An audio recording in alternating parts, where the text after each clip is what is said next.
नमस्कार मंडळी, काल रात्री आम्ही साकोलीचा मेळा पाहायला बाहेर निघालेलो होतो, पण वातावरणामध्ये अचानक बदल झाला आणि सोसाट्याचा वारा सुटू लागला. आमचा सगळ्यांचा मूड ऑफ झाला, पण म्हटलं चला तयारी केलेली आहे तर जाऊन बघूया, नाहीतर घरी वापस जाऊया. साकोलीला खूप दिवस झाले मेळा लागलेला आहे. मुली खूप मागे लागलेल्या होत्या. बघा, या पाळण्यामध्ये मी कधी बसणार? मला आता बसायला इथे खूप भीती वाटते. आज रविवार असल्याकारणाने साहेबांसाठी आज नॉनव्हेजचा बेत केलेला होता. नॉनव्हेज प्रेमींना रविवारी नॉनव्हेज खायला आवडते. कुणाकुणाला आवडते ते पण मला नक्की सांगा. मी पण जेवायला बसलेली आहे. मी तुम्हाला एक गंमत दाखवते.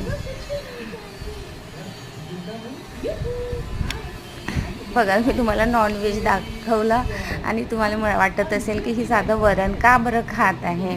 त्याचं कारण असं आहे की मी नॉनव्हेज खात नाही. मी प्युअर व्हेजिटेरियन आहे. फक्त नॉनव्हेज इथे आमच्या साहेबांसाठी बनलेली आहे. मी आपल्या वरण भात आणि दही चकलीमध्ये खुश आहे. सगळे तिकडे मला दाखवून नॉनव्हेज खाऊन राहिलेले आहे, पण माझ्यावर काही असर होणार नाही आहे.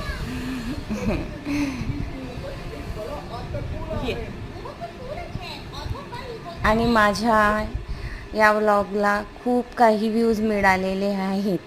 खूप जास्त व्ह्यूज मिळालेले आहे. असंच आरती छंदच्या सर्व व्लॉगला छान व्ह्यूज मिळण्यासाठी तुम्ही आरती छंद या माझ्या व्लॉगला लाईक, सबस्क्राईब, शेअर करायला विसरू नका आणि तुमचं प्रेम असंच राहू द्या. धन्यवाद.